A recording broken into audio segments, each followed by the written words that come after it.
हक्कांची संपूर्ण माहिती आहे का?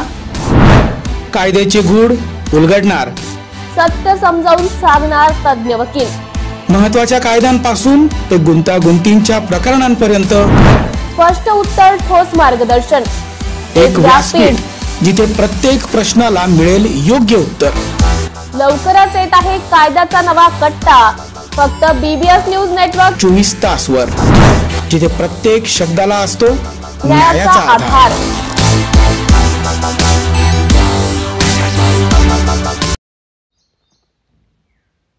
जागतिक पर्यावरण दिनानिमित्त पर्यावरण मित्र मंडळ, वन विभाग आणि सामाजिक वनीकरणाच्या वतीने आज सकाळी बुलढाणा शहरातून पर्यावरण सायकल रॅलीचे आयोजन करण्यात आले। या रॅलीला अपर पोलीस अधीक्षक BB महामुनी यांनी हिरवा झेंडा दाखवला। स्थानिक गांधी भवन येथून या पर्यावरण सायकल रॅलीची सुरुवात करण्यात आली। सदर रॅलीने शहराच्या मुख्य चौकातून मार्गक्रमण केले। या पर्यावरण सायकल रॅलीच्या माध्यमातून शहरवासियांना पर्यावरण संरक्षणाचा संकल्प घेऊ असा संदेश देण्यात आला। या रॅलीमध्ये असंख्य अधिकारी, पर्यावरण मित्र मंडळ उपस्थित होते। नाशिक महानगरपालिका सार्वजनिक आरोग्य विभागाच्या वतीने जाहीर निवेदन। शहरात वाढत्या तापमानामुळे उष्माघात अर्थात हीट स्ट्रोक होण्याची शक्यता नाकारता येत नाही। अशा वेळी उपचार न केल्यास डिहायड्रेशनमुळे मृत्यू ओढावू शकतो। म्हणूनच वाढत्या तापमानात फार वेळ कष्टाची कामे करणे टाळावे। उष्णता शोषून घेणारे काळ्या किंवा भडक रंगाचे कपडे वापरू नये। पाणी भरपूर प्यावे। बाहेर जाताना गॉगल्स, टोपी, छत्री इत्यादींचा वापर करावा। मळमळ, उलटी, थकवा येणे, ताप येणे अशी उष्माघाताची लक्षणे आढळल्यास त्वरित डॉक्टरांचा सल्ला घ्या। नाशिक महानगरपालिका नाशिकच्या वतीने जनहितार्थ प्रसारित। सोलापूरमध्ये आशा राणी भोसले आत्महत्या प्रकरण, नीलम गोरे यांच्याकडून प्रकरणाची दखल। सोलापूर जिल्ह्यातील आशा राणी भोसले यांची आत्महत्या झालेली आहे। त्या गर्भवती होत्या आणि त्यांची छोटी मुलगी देखील आहे। यापूर्वीही त्यांचा काही दिवस छळ चालूच होता। त्या छळाला कंटाळून ही दुर्दैवी घटना घडली आहे। सोलापूर जिल्ह्याचे पोलीस अधीक्षक यांच्याशी चर्चा झाली। ही हत्या आहे की आत्महत्या या संदर्भात पोस्टमॉर्टम रिपोर्ट आल्यानंतरच त्या संदर्भात चौकशी होऊन निर्णय होऊ शकेल असं त्यांनी म्हटलंय। छोट्या मुलीचा ताबा माहेरच्या लोकांनी घ्यायची तयारी असेल तर तशी कोर्ट ऑर्डर करून घेणे गरजेचे आहे। लवकरच सोलापूरला पोहोचून पीडित मृत विवाहितेच्या माहेरच्यांची भेट घेणार आहेत। घ्यायची तयारी सोलापूर जिल्ह्यातील आशा राणी भोसले यांचा आत्महत्येने मृत्यू झाल्याची घटना समोर आलेली आहे। त्या गर्भवती होत्या आणि त्यांची 2 वर्षाची छोटी मुलगी होती। याच्या पूर्वी देखील त्यांचा काही दिवस छळ चालू होता आणि त्या छळाला कंटाळून ही दुर्दैवी घटना घडलेली आहे। सोलापूर जिल्ह्याचे पोलीस अधीक्षक श्री अतुल कुलकर्णी यांच्याशी माझी चर्चा झालेली आहे आणि यामध्ये हत्या आहे का आत्महत्या आहे या संदर्भामध्ये अजून खोल चौकशी आणि PM रिपोर्टच्या सोबतच केमिकल अनालिसिस आल्यावरती त्या संदर्भात निर्णय होऊ शकेल। त्याचबरोबर छोट्या मुलीचा ताबा माहेरच्या लोकांना घ्यायची तयारी असेल तर तशी कोर्ट ऑर्डर ताबडतोब करून घेणं गरजेचं आहे। याच्याकडे मी त्यांचं लक्ष वेधलेलं आहे। लवकरच मी सोलापूरला पोहोचून तिच्या माहेरच्या कुटुंबियांची भेट घेणार आहे। पोलीस तक्रार करून सुद्धा जर का त्याच्यावर प्रतिबंधात्मक कारवाई झाली नसेल किंवा तिला न जुमानता नवऱ्याने छळ चालू ठेवला असेल तर याची सुद्धा नोंद घेऊन कडक कारवाई होण्याच्या दृष्टिकोनातून ते महत्त्वाचं ठरेल असं दिसतं। नाशिक महानगरपालिकेच्या सार्वजनिक आरोग्य विभागाच्या वतीने जाहीर आवाहन। गुइलेन बॅरे सिंड्रोम अर्थात GBS ला घाबरू नका, पण दक्षता घ्या। पाणी उकळून प्या। स्वच्छ आणि ताजे अन्न सेवन करा। शिजलेले व न शिजलेले अन्न एकत्रित ठेवू नका। लक्षात ठेवा, अचानक पायात किंवा हातात कमजोरी किंवा लकवा, चालताना त्रास किंवा अशक्तपणा, बऱ्याच दिवसांपासून डायरिया अशी लक्षणे आढळल्यास त्वरित डॉक्टरांचा सल्ला घ्यावा व तात्काळ उपचार सुरू करावा। सार्वजनिक आरोग्य विभाग मनपा नाशिक द्वारे जनहितार्थ प्रसारित। सावळ्या विठुरायाच्या तुळशी पूजेमुळे सामान्य भाविकांना रांगेत ताटकळत तासनतास उभे राहावे लागत आहे। म्हणूनच आषाढी यात्रेपर्यंत विठ्ठलाच्या संपूर्ण तुळशी पूजा विठ्ठल रुक्मिणी मंदिर समितीने तात्काळ बंद कराव्यात, जेणेकरून सर्वसामान्य भाविकांना सहज आणि सुलभ दर्शन मिळेल अशी मागणी आता वारकरी संप्रदायातून होताना दिसत आहे। 2 दिवसांपूर्वीच भाविकांना दर्शन रांगेत ताटकळत उभे राहावे लागले। याबाबत भाविकांमधून नाराजी व्यक्त होत होती। यानंतर आता थेट तुळशी पूजा बंद करण्याची मागणी वारकरी संप्रदायात होत आहे। रामकृष्ण हरी। आषाढी यात्रा तोंडावर असताना मंदिराच्या दर्शन रांगेचं व्यवस्थापन हे सुयोग्य पद्धतीने होणं गरजेचं आहे. मात्र या दर्शन रांगेमध्ये कालपासून आपण पाहतोय मोठ्या प्रमाणात गोंधळ उडालेला आहे. याला मुख्य कारण असं आहे की मंदिर समितीनं अलीकडच्या काळामध्ये ज्या तुळशी पूजा सुरू केलेल्या आहेत, या तुळशी पूजा दिवसभरामध्ये साधारण 90 तुळशी पूजा सुरू केल्या जातात, ज्या सुरुवातीला 40-45 फक्त होत्या. याच्यामध्ये अनेक भाविक असतील, याच्यामध्ये वेळेचा अपव्यय खूप होतो. 2 ते 2.5 तास दिवसभरातले मुख्य दर्शनार्थींचे निघून जातात. त्यामुळं मूळ दर्शनार्थीवरती याचा परिणाम होत आहे. दर्शन रांग तासनतास जागेवरती थांबलेली असते. नित्योपचाराच्या वेळेमध्ये ह्या तुळशी पूजा केल्या जातात. याच्यामुळं मंदिर समिती केवळ आर्थिक उत्पन्नाकडे बघतेय का? सर्वसामान्य रांगेत थांबलेल्या भाविकांकडे मंदिर समितीचं लक्ष नाहीये का? असा एक वारकरी म्हणून आमच्या मनामध्ये प्रश्न निर्माण होतोय. आम्ही माननीय मुख्यमंत्र्यांना या संदर्भामध्ये तात्काळ आषाढी वारीपर्यंत तरी किमान या तुळशी पूजा बंद करण्यात यावा अशा पद्धतीचा मेल केलेला आहे. माननीय जिल्हाधिकारी असतील, विभागीय आयुक्त असतील, या सर्वांना या संदर्भामध्ये आम्ही भूमिका जाहीर केलेली आहे. मंदिर समितीला आमची विनंती आहे की त्यांनी किमान आषाढीपर्यंत तात्काळ या तुळशी पूजा बंद करून दर्शन रांगेतील भाविकांना न्याय देण्याचा प्रयत्न करावा. नाशिक महानगरपालिका सार्वजनिक आरोग्य विभागाच्या वतीने जाहीर निवेदन. शहरात वाढत्या तापमानामुळे उष्माघात अर्थात हीट स्ट्रोक होण्याची शक्यता नाकारता येत नाही. अशा वेळी उपचार न केल्यास डिहायड्रेशनमुळे मृत्यू ओढावू शकतो. म्हणूनच वाढत्या तापमानात फार वेळ कष्टाची कामे करणे टाळावे. उष्णता शोषून घेणारे काळ्या किंवा भडक रंगाचे कपडे वापरू नये. पाणी भरपूर प्यावे. बाहेर जाताना गॉगल्स, टोपी, छत्री इत्यादींचा वापर करावा. मळमळ, उलटी, थकवा येणे, ताप येणे अशी उष्माघाताची लक्षणे आढळल्यास त्वरित डॉक्टरांचा सल्ला घ्या. नाशिक महानगरपालिका नाशिकच्या वतीने जनहितार्थ प्रसारित. राऊत यांची पत्रकार परिषद. भाग पाडणं याला आउटगोईंग इनकमिंग या शब्दांचा उपमा तुम्ही देऊ नका. मी मागे म्हणालोय 2 तास आमच्याकडे ईडी, सीबीआय, पोलीस आले तर राज्याच्या या सध्याचे मुख्यमंत्री, उपमुख्यमंत्र्यांपासून भाजपा 90% आउटगोईंग करेल. याला काय तुम्ही फार मोठं पक्षांतर किंवा फार वैचारिक पक्षांतर असं म्हणणं हे पूर्णपणे चुकीचं आहे.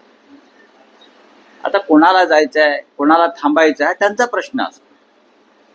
पण पक्षांतर्गत पक्षात राहून जर पक्षाविरुद्ध कारवाया करा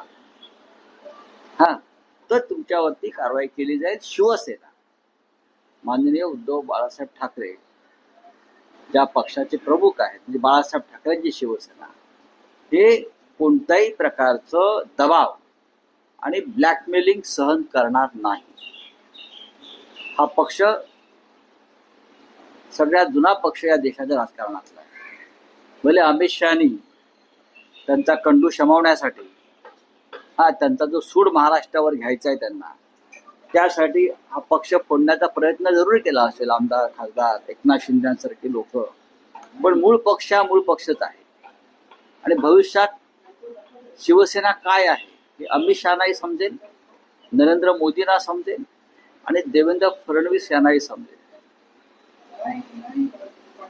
तेव्हा इनकमिंग, आउटगोईंग किंवा अजून काही ज्या शब्दांचा तुम्हाला वापर करायचा आहे तो जपून करा.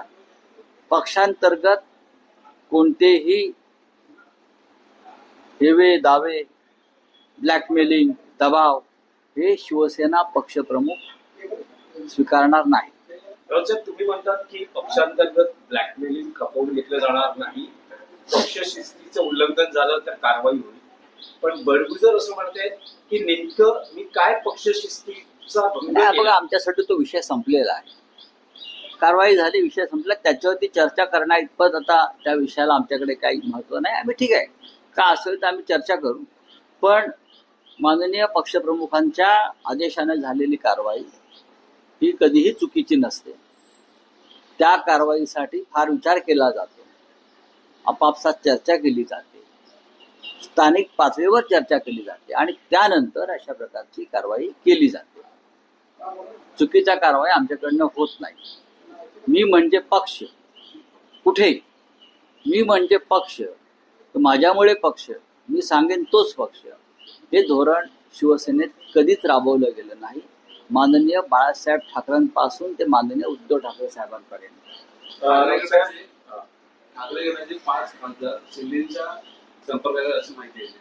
अशी माहिती म्हणजे कोण देतं? अशी माहिती तुम्हाला कोणीतरी ही माहिती देत असेल ना. नाही, त्यांच्याच पक्षातले नेते असं सांगतात की पावसाळी अधिवेशनात शिवसेना युनिटीला एक मोठा नाही, त्यांच्या पक्षातले म्हणजे कोण असं विचारतोय मी तुम्हाला.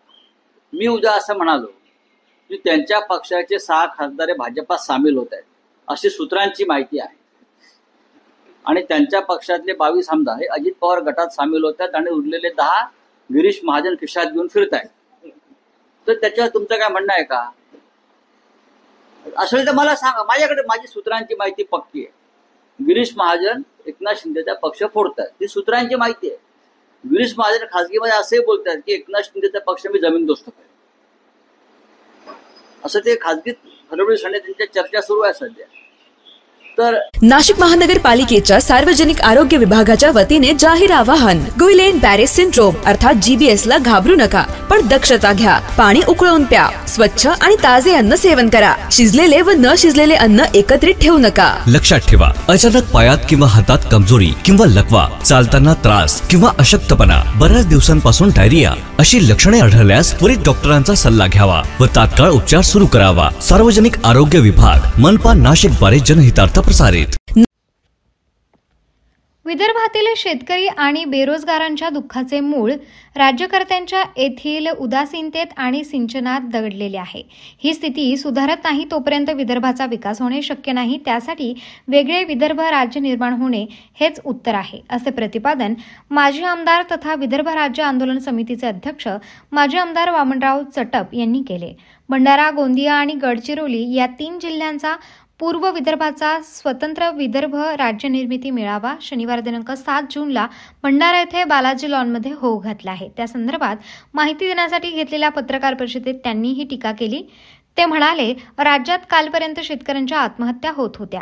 ते सत्र थांबलेले नसतानाच आता सरकारी कर्मचारी, बेरोजगारही आत्महत्या करायला लागले आहेत. या दुःखाच्या मुळाशी विदर्भाची बिघडलेली अर्थव्यवस्था आहे, हे सांगण्यासाठीच हा मेळावा आहे. विदर्भ राज्य आंदोलन समितीने 120 वर्षापासून सुरू असलेली स्वतंत्र विदर्भ राज्याची मागणी कायम निकाली काढण्याचा निर्णय घेतलाय आणि त्यानिमित्ताने इथल्या शेतकरी आत्महत्या, कुपोषण, प्रदूषण, कमी झालेले लोकप्रतिनिधी आणि नक्षलवाद या सोशिओ इकॉनॉमिक प्रश्नावर सगळी चर्चा व्हावी आणि पूर्व विदर्भातल्या सगळ्या जिल्ह्यांमध्ये या आंदोलनातला सहभाग वाढावा आणि यांनाही वास्तवता माहीत व्हावी म्हणून 7 जूनला आम्ही बालाजी लॉनला साईबाबा मंदिराच्या बाजूला एक पूर्व विदर्भाचा मेळावा ठेवलाय आणि म्हणून त्या संदर्भातली ही प्रेस आहे. आपल्या मार्फत तो निरोप जनतेपर्यंत जावा म्हणून आम्ही हे केलंय आणि आम्ही ठरवलंय की महाराष्ट्राचं राज्य बुडलं आहे. 100 वर्ष आम्ही महाराष्ट्रात राहिलो आणि ब्रह्मदेवाला मुख्यमंत्री केलं तरी आमचा अनुशेष भरू शकत नाही.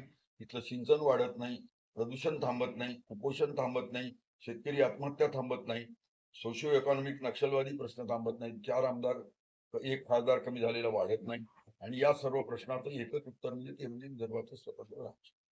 नाशिक महानगरपालिका सार्वजनिक आरोग्य विभागाच्या वतीने जाहीर निवेदन. शहरात वाढत्या तापमानामुळे उष्माघात अर्थात हीट स्ट्रोक होण्याची शक्यता नाकारता येत नाही. अशा वेळी उपचार न केल्यास डिहायड्रेशनमुळे मृत्यू ओढावू शकतो. म्हणूनच वाढत्या तापमानात फार वेळ कष्टाची कामे करणे टाळावे. उष्णता शोषून घेणारे काळ्या किंवा भडक रंगाचे कपडे वापरू नये. पाणी भरपूर प्यावे. बाहेर जाताना गॉगल्स, टोपी, छत्री इत्यादींचा वापर करावा. मळमळ, उलटी, थकवा येणे, ताप येणे अशी उष्माघाताची लक्षणे आढळल्यास त्वरित डॉक्टरांचा सल्ला घ्या. नाशिक महानगरपालिका नाशिकच्या वतीने जनहितार्थ प्रसारित. व्हर्च्युअल ईद साजरी करण्यासाठी आम्ही तयार आहोत, मात्र कोणावर प्रेशर टाकणे योग्य नाही. पॅरेक खान यांचे वक्तव्य. इस्लामचे जे कन्सेप्ट आहेत ते एकदम क्लिअर आहेत. इस्लाममध्ये कधीही कोणावरही जोर जबरदस्ती करण्यात येत नाही. व्हर्च्युअल ईद साजरी करण्यासाठी आम्ही तयार आहोत, मात्र कोणावर प्रेशर टाकणे योग्य नाही. काय करायचे काय नाही ते मुस्लिम धर्मीय जाणतात.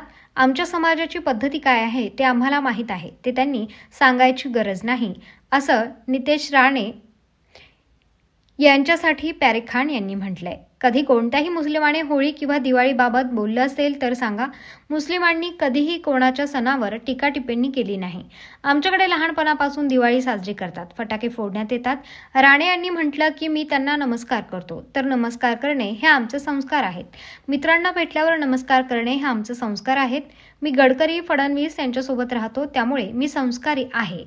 मी चिडलो यासाठी की ते नितेश राणे देवेंद्र फडणवीस यांचं नाव घेतात, त्यामुळे त्यांचं नाव खराब करण्याचा कोणी प्रयत्न करत असेल तर त्याचा उत्तर मिळेल. त्यांच्या सल्ल्याची गरज नाही. सरकार आहे इथे, जे इथे राहतात तिथे त्या कायद्याचं पालन करावे आणि केवळ मुस्लिम समाजाचे लोक नॉनव्हेज खातात असं नाही, सगळे समाजाचे लोक नॉनव्हेज खातात आणि त्यावर अभ्यास करून बोलावं. बिना बकरी ईद वो एकदम क्लियर है. इस्लाम में कभी भी कहीं भी किसी पे जोर ज़बरदस्ती नहीं की गई ना करा गया. दूसरी बात है कि वर्चुअली ईद मनाने की जो बात है, तो वर्चुअली ईद मनाने के लिए तैयार है, ऐसा नहीं कि नहीं है, लेकिन उसको बताने का तरीका अलग है ना. आप किसी पे प्रेशर डालोगे ऐसा करो ऐसा मत करो, तो ये ठीक नहीं है. इस्लाम में क्या करना है क्या नहीं करना है मुसलमान जानता है ना. जैसा हमारे समाज के जो पद्धति वो हम जानते हैं, दूसरे समाज की जो पद्धति थी वो जानता है. तो मेरे मज़हब में क्या है वो मैं बहुत अच्छी तरीके से जानता हूँ और उसका मैं फॉलो भी करता हूँ बराबर, और समस्त मुस्लिम समाज भी फॉलो करता हूँ. तो ये उनको बताने की ज़रूरत नहीं है. उनका कहना ये भी है कि जब हिंदू वर्चुअल होली खेल सकते हैं या सादे रंगों के साथ होली खेल सकते हैं, तो मुसलमान बिना बकरी काटे ईद क्यों नहीं मना सकते? देखिए, कभी भी किसी मुसलमान ने आपके होली के बारे में या तुम्हारा दिवाली के बारे में कभी बोला है तो बताइए. कभी मुस्लिम वो किसी के त्यौहार पे टिक्का टिकन्नी नहीं करता. मुस्लिम समाज सबके त्यौहारों को अपना त्यौहार मानता है. अगर मैं तो बचपने से देख रहा हूँ कि हम लोग खुद, हमारे यहाँ दिवाली मनती थी, हमारे यहाँ खुद फटाके फूटते थे. जैसे कि इन्होंने कहा कि एक नितेश राणे जी ने बोला है कि जब मैं उनसे मिलता हूँ तो नमस्कार करता हूँ. तो देखो, नमस्कार करना है संस्कार वाली बात है. चाहे हम हमारे दोस्त से मिले, दुश्मन से मिले, भाई से मिले, पड़ोसी से मिले, तो ये हमारे संस्कारों वाली बात है. अब वो क्या संस्कारी जैसे लोग, हम संस्कारी लोगों के साथ रहते हैं. मैं देवेंद्र जी के साथ रहता हूँ, गडकरी जी के साथ रहता हूँ, तो उनके संस्कार है मुझ में. अब आप भी अगर उनके संस्कार लोगे तो ये सब लफड़ा नहीं होगा. आप नीतीश राणे के खिलाफ कंप्लेंट करने वाले थे सीएम के पास? नहीं, वो सीएम साहब को बताना, उनके संज्ञान में लाना. मैं चिढ़ा इसलिए कि वो बार बार उठ के जो महाराष्ट्र के सीएम है श्री देवेंद्र फडणवीस जी का नाम कोट करते हैं. व्यक्तिगत मैं कोई भी बयान दूँ, मैं खुद दूँ ना, उनका नाम लेके क्यों दूँ? ये बात बिल्कुल सही नहीं. और उनके पास इतना समय नहीं है, तो उनका नाम खराब करने की कोशिश कोई भी करेंगे, चाहे वो पार्टी के अंदर का हो बाहर का हो, तो उसको जवाब ज़रूर मिलेगा. आप खुद अपना कोट करिए ना. वो उनके पास इतना समय नहीं, उनके पास विकास के काम से दूसरे कामों के लिए फुर्सत नहीं है. ये सब वो लफड़ेबाजी में वो रहते नहीं. फालतू उनका नाम लेके उनके नाम का कोट करके ये करना, ये बिल्कुल ठीक नहीं, क्योंकि पूरा विश्व भी हमारी तरफ देख रहा है. देवेंद्र जी महाराष्ट्र के नहीं, मैं बार बार बताता हूँ कि महाराष्ट्र पूरा जानता है, उनको पूरा इंडिया जानता है, पूरा विश्व जानता है. कई सारे इन्वेस्टर बाहर से महाराष्ट्र में आ रहे हैं. तो ये सब हमको सोचना चाहिए. वो बहुत बड़े पद पे, और हमारा लेवल भी नहीं उनके बारे में बात करने का. लेकिन वो अपनी बात पे कायम है, लगातार वो वही चीज़ दोहरा रहे, वर्चुअल ईद की, और सलाह भी दे रहे. नहीं, उनके सलाह की ज़रूरत नहीं है. सरकार है ना यहाँ पे. मैंने बोला ना, इस्लाम का कंसेप्ट है कि जो प्रदेश में, जो जहाँ पे जिस देश में रहते हैं वहाँ का कायदा मानना. कायदे को डिनाई कोई नहीं कर रहा. और ऐसा नहीं है कि मुस्लिम समाज ही नॉनवेज खाता है, सभी समाज खाते हैं. तो आपको उस पर सोचना पड़ेगा और उस पर अध्ययन करके बोलिए. पहले आप उस पर अध्ययन करिए, उसके बाद बोलिए. नाशिक महानगरपालिकेच्या सार्वजनिक आरोग्य विभागाच्या वतीने जाहीर आवाहन. गुइलेन बॅरे सिंड्रोम अर्थात GBS ला घाबरू नका, पण दक्षता घ्या. पाणी उकळून प्या. स्वच्छ आणि ताजे अन्न सेवन करा. शिजलेले व न शिजलेले अन्न एकत्रित ठेवू नका. लक्षात ठेवा, अचानक पायात किंवा हातात कमजोरी किंवा लकवा, चालताना त्रास किंवा अशक्तपणा, बऱ्याच दिवसांपासून डायरिया अशी लक्षणे आढळल्यास त्वरित डॉक्टरांचा सल्ला घ्यावा व तात्काळ उपचार सुरू करावा. सार्वजनिक आरोग्य विभाग, मनपा नाशिक द्वारे जनहितार्थ प्रसारित.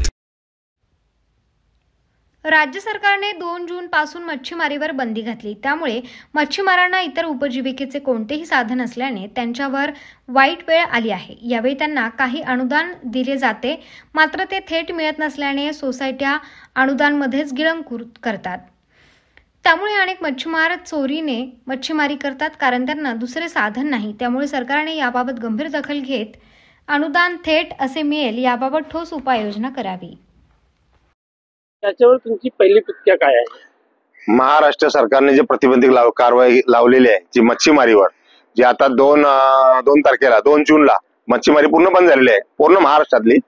चांगली गोष्ट आहे का तर जी मोठी मच्छी आहे ती प्रज्वलनासाठी म्हणजे अंडी देण्यासाठी किनाऱ्याला येते, त्याच्यामुळे ती मच्छीमारी बंद होते. जर सर्वच अंडी जर नाही दिली तर मच्छी वाढेल कशी, त्यासाठी आणि जर सर ते झालं नाही तर मग ती मच्छी वाढणार नाही. आणि काही लोकांचं असं आहे जे खरोखर मच्छीमार आहेत त्यांचं जीवन त्याच्यावर आहे, जीवन त्याच्यावर असल्यामुळे ते रात्री अपरात्री मच्छी मारण्याला जाणारच आहेत. त्यांच्यावर साधन नाही, दुसरं काय ऑप्शन नाही, दुसरं काय ऑप्शन नसल्यामुळे ते रात्री अपरात्री गपचूप मच्छीमारी करून आपलं घरचं राशन पाणी ते करणारच आहेत. त्यांचं पुनर्जीवन कसं जगायचं ते तसं करणार. आणि महाराष्ट्र शासनाची जी निधी येते किंवा जो काय पैसा येतो महाराष्ट्र शासनाकडून, जे 3 महिने जो बंद असतो आमचा, तो चालू कधी होतो? रक्षाबंधनच्या दिवशी चालू होतो. नारळी पण रक्षाबंधन त्या दिवशी चालू होतो. त्याला जवळजवळ कालावधी 2.5 ते 3 महिने जातात. 2.5-3 महिने मच्छी मारून खायचं काय? आणि याच्यावर शासनाचं लक्ष आहे. लक्ष असल्यामुळे आज जे काही मानधन येतं ते आमच्यापर्यंत पोहोचत नाही, मच्छीवाल्यापर्यंत पोहोचत नाही. ते मधल्यामध्येच गायब होतं. जे सोसायटी आहेत, संस्था आहेत, त्यांच्याकडे तेच मधल्यामध्येच खाऊन जातात. मच्छीमारापर्यंत पुन्हा पोहोचतात. कधी दाखवा तुम्ही का ह्या वर्षी इथला फंड आलाय, एवढा करोडचा फंड आलाय आणि एवढा करोडचा फंड वाशीगावच्या मच्छीमारांना दिलेला आहे म्हणून कधी दाखवा. वाशीगावचे पैसे आले ते प्रत्येकाला पैसे आले, ते ब्रिजचे आले. कुठल्या ब्रिजचे? अटल सेतू बनला, त्याचे किती पैसे आले प्रत्येकाला? 1,25,000. त्याचं कमिशन घाला 20,000 रुपये सोसायटीवाल्यांनी. असे ते लोक मध्ये मध्ये पैसे खातात. सर, आपल्या कोकणाची संस्कृती राहिली आहे की आपण स्वतःने मच्छीमारी जे करतात ते बंदी करत होते होण्यासाठी, आणि ती संस्कृती आता राज्याने बंदी घातली ते बरोबर आहे का नाही? म्हणजे जे तुम्ही संस्कृतीचं पालन करत ते नाही. आता सृष्टी निर्माण केली भगवंतानी, त्याचं पालन पोषण करतोय राज्य सरकार. आता राज्य सरकारने जे काम घेतलं आता चांगलं आहे, पण ते काम घेताना कुठेतरी मच्छीमारी बंद झाली. ते त्यांना माहिती मच्छीमारी बंद झाली, पण मच्छीमारी 99% 100% बंद होत नाही. ती 99% बंद होत नाही, ती 80% पण बंद होत नाही. ती फक्त 50% बंद होती आणि 50% चालू असते. इथं नाही, ऑल महाराष्ट्रात पूर्ण 50% मच्छीमारी चालूच असते गपचूप चोरीने. त्या साधारण त्याच्यावर ते करणार काय? मग तुमची मागणी काय? म्हणजे तुम्हाला असं नाही वाटत की जशा प्रकारे डीबीटीचे पैसे येतात, म्हणजे गव्हर्नमेंट कोरोना काळात काही लोकांना पैसे डायरेक्ट अकाउंट मध्ये पाठवत होते, तशा प्रकारे मच्छीमारांना पण पैसे भेटले पाहिजे? मच्छीमारांचा तो कार्ड बनवला आहे, कार्ड आहे मच्छीमारांचा. तो जो कार्ड आहे ना, ज्यांना फरोगर त्यांना त्यांच्याकडे कार्ड नाही, जे मच्छीमार नाही त्यांच्याकडे कार्ड आहेत. ते शासनाने परत माझी विनंती आहे शासनाला का परत तुम्ही याचं बाईट घ्या, परत याचं तुम्ही पूर्ण ऑडिट करा. खरोखर मच्छीमार कोण आहेत आणि खरोखर मच्छीमार पैसे, जसं लाडकी बहीण योजना, खरोखर लाडकी बहीण योजना मधून लाडकी बहिणीला पैसे जातात का? त्या लाडकी बहिणीला त्या पात्रतेची बहीण आहे का ती? नाही, ते करोड रुपये त्याची प्रॉपर्टी करोडाची आहे, तिने पण फॉर्म भरला लाडकी बहिणीचा, त्याला पण पैसे भेटतात. आणि याच्यात पास झालंय मच्छीमारचं काय, त्याला काही घेणदेण नाही, त्यांनी फॉर्म भरून ते पैसे घेतलेले आहेत. असं व्हायला नको. नाशिक महानगरपालिका सार्वजनिक आरोग्य विभागाच्या वतीने जाहीर निवेदन. शहरात वाढत्या तापमानामुळे उष्माघात अर्थात हीट स्ट्रोक होण्याची शक्यता नाकारता येत नाही. अशा वेळी उपचार न केल्यास डिहायड्रेशनमुळे मृत्यू ओढावू शकतो. म्हणूनच वाढत्या तापमानात फार वेळ कष्टाची कामे करणे टाळावे. उष्णता शोषून घेणारे काळ्या किंवा भडक रंगाचे कपडे वापरू नये. पाणी भरपूर प्यावे. बाहेर जाताना गॉगल्स, टोपी, छत्री इत्यादींचा वापर करावा. मळमळ, उलटी, थकवा येणे, ताप येणे अशी उष्माघाताची लक्षणे आढळल्यास त्वरित डॉक्टरांचा सल्ला घ्या. नाशिक महानगरपालिका नाशिकच्या वतीने जनहितार्थ प्रसारित. जागतिक पर्यावरण दिनाच्या निमित्ताने नवी मुंबई महापालिकेच्या वतीने पारसिक हिल CBD बेलापूर येथे भव्य वृक्षारोपण कार्यक्रमाचे आयोजन करण्यात आले. या उपक्रमात 250हून अधिक देशी प्रजातींच्या वृक्षांचे रोपण करण्यात आले. या कार्यक्रमाला महापालिका आयुक्त डॉक्टर कैलास शिंदे, प्रसिद्ध सुलेखनकार पद्मश्री अच्युत पालव, अतिरिक्त आयुक्त सुनील पवार, डॉक्टर राहुल गेठे, उद्यान विभागाचे उपायुक्त किसनराव पलांडे आणि आगा खान एजन्सी फॉर हॅबिटॅटचे विशेष कार्यकारी अधिकारी प्रेरणा लांगा व त्यांचे सहकारी उपस्थित होते. कार्यक्रमात महापालिकेचे विविध विभाग प्रमुख, अधिकारी, कर्मचारी, स्वयंसेवी संस्था, बचत गटांच्या महिला प्रतिनिधी, NSSचे विद्यार्थी आणि स्थानिक नागरिकांनी मोठ्या संख्येने सहभाग नोंदवला. हे वृक्षारोपण मोहीम कार्यक्रम संवर्धनाचा संदेश देत नवी मुंबईला हरित आणि टिकाऊ शहर बनवण्याकडे एक महत्त्वाचे पाऊल ठरत आहे. नाशिक महानगरपालिकेच्या सार्वजनिक आरोग्य विभागाच्या वतीने जाहीर आवाहन. गुइलेन बॅरेस सिंड्रोम अर्थात GBS ला घाबरू नका, पण दक्षता घ्या. पाणी उकळून प्या. स्वच्छ आणि ताजे अन्न सेवन करा. शिजलेले व न शिजलेले अन्न एकत्रित ठेवू नका. लक्षात ठेवा, अचानक पायात किंवा हातात कमजोरी किंवा लकवा, चालताना त्रास किंवा अशक्तपणा, बऱ्याच दिवसांपासून डायरिया अशी लक्षणे आढळल्यास त्वरित डॉक्टरांचा सल्ला घ्यावा व तात्काळ उपचार सुरू करावा. सार्वजनिक आरोग्य विभाग, मनपा नाशिक द्वारे जनहितार्थ प्रसारित. थोडीही वाकडी चाल चालतो त्याला बाजूला करणं हे ठाकरे गटाला आता समजलं. आधी समजलं असतं तर ही वेळ आली नसती. विजय वडेट्टीवार यांचं वक्तव्य पाहुयात. आणखी काय काय म्हणालेत विजय वडेट्टीवार.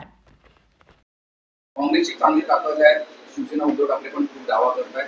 मुंबईबाबत काय ना, आता हे दोन भावांचं चाललेलं आहे, त्यांची काय भूमिका ठरते आहे ही आज काही यावर भाकीत करणं उचित होणार नाही. परंतु मुंबईतील अनेकांचं मत आहे की यावर निर्णय जो घेताना उद्धवजी आणि राजजी एकत्र येतात का, की येणार नाही. हा निर्णय झाल्यावरच आपण पुढे जाऊ.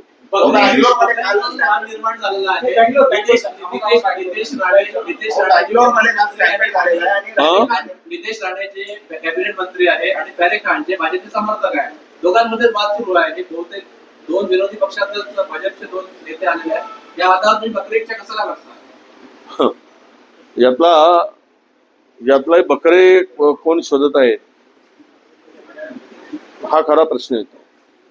या दोघांनाही जनतेला बकरा करू नये आणि आपली ईद साजरी करू नये म्हणजे झालं. याच्या मागचं गणित हे आहे, जनतेला बकरा करा आणि त्याचा हलाल करा आणि आपण मजा मारा, ही त्यामागची भूमिका आहे. हे दोघेही ढोंगी बनावटी आहेत, कारण अनेक पक्षामध्ये काम केलेली ही मंडळी आहे. यांच्या निष्ठेवरच खरं म्हणजे प्रश्नचिन्ह आहे.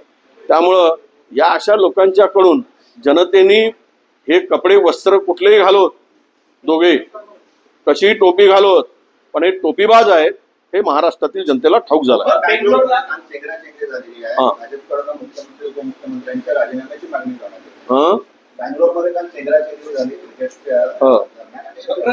नाही बघा, हे मुख्यमंत्र्यांच्या राजीनाम्याची मागणी सगळ्यात महत्वाचं आहे की मॅच संपल्यानंतर दुसऱ्या दिवशी असं आयोजन होणं. टीमचं जे पुढचं जे शेड्यूल होतं, काही प्लेयर्स परदेशात जाणार होते, काही प्लेयर्स इंग्लंडला जाणार माहित आहे ते. मग आम्ही मागणी केली त्यावेळेस आम्हाला राजकीय हेतून मागणी आहे का म्हटलं. कुंभमेळ्यामध्ये झाल्यानंतर बगदळमध्ये अनेक ठिकाणी घटना झाल्या, त्या ठिकाणी जर हे राजकीय स्वरूपाची मागणी आहे, याला काही तथ्य नाही. ज्या घटना झाली ती अत्यंत दुर्दैवी आहे आणि उद्या तिथे भाजपचं सरकार आलं असतं आणि ती घटना झाली असती तर भाजपचा मुख्यमंत्री राजीनामा दिला असता काय? काही याचं तथ्य नाही. या बोलण्यामध्ये हे काहीतरी राजकीय द्वेषाने आरोप आहे. ती झालेली घटना दुर्दैवी आहे. कोणी तिथे सांभाळणारी मंडळीची पोलीस होती, त्या ठिकाणी खूप आला आणि ही घटना स्टेडियमच्या बाहेर झाली. क्राऊड खूप आला बघण्यासाठी. त्यामुळं असे आरोप प्रत्यारोप करणं हे चुकीचं आहे.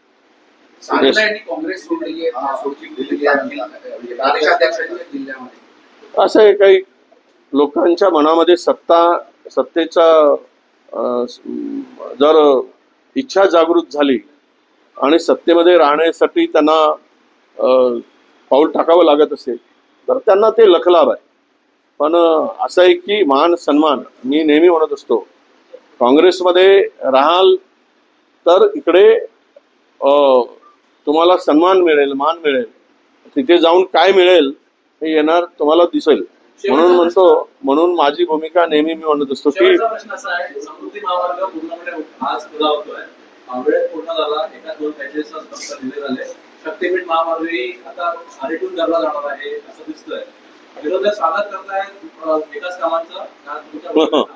नाही, चांगले काय विकास झाला पाहिजे, पण विकासाच्या मागे टक्केवारी वसुली झाली नाही पाहिजे. ते समृद्धीमध्ये किती टक्के वसूल झालेत महाराष्ट्रातील जनतेला माहित आहे. कसे पॅकेज वाटून दिले आणि किती टक्के वसूल केले हे इन्फ्रास्ट्रक्चरच्या नावाखाली जो तिजोरी साफ करण्याचं काम सुरू आहे, सफाई मारण्याचं काम हेही सुरू आहे. आणि त्या समृद्धीचा उपयोग किती लोक करता येतात, किती गाड्या चाललेल्या आहेत, ते किती टेक्निकली तो रस्ता उपयुक्त आहे किंवा योग्य आहे, हे सगळं महाराष्ट्रात लोकांनी पाहिलं आहे. किती ऍक्सिडेंट झालेत. आता झाला रस्ता तर अजूनही पण त्या रस्त्याने मुंबईपर्यंत जाणारी ट्रॅफिक वाढली नाही. राहिला शक्तीपीठ तर अहो, या शक्तीपीठाच्या मागचा उद्देश या बिचाऱ्या गरीब शेतकऱ्यांच्या जमिनी जातील आणि शक्तीपीठ पूर्ण झाल्यानंतर त्याचा वापर कोणासाठी होणार आहे? नाव शक्तीपीठ आहे, पण एका धनाढ्य उद्योगपतीला शक्ती देण्यासाठी तो शक्तीपीठ आहे. येणारा काळ सांगेल, ठरेल, दिसेल यामागची काय भूमिका आहे, काय गरज आहे. पूर्ण नॅशनल रोड, पूर्ण NHI पूर्ण कोल्हापूरपर्यंतचा रोड पूर्ण इन्फ्रास्ट्रक्चर झालेला आहे. पर्याय रस्ता उभा करण्याची गरज काय आहे? हे सगळं याच्या मागे जे आहे 10% 15% एवढंच काम आहे, त्याच्या मागे दुसरं काम नाही. संजय राऊतांनी आरोप केला की गिरीश महाजन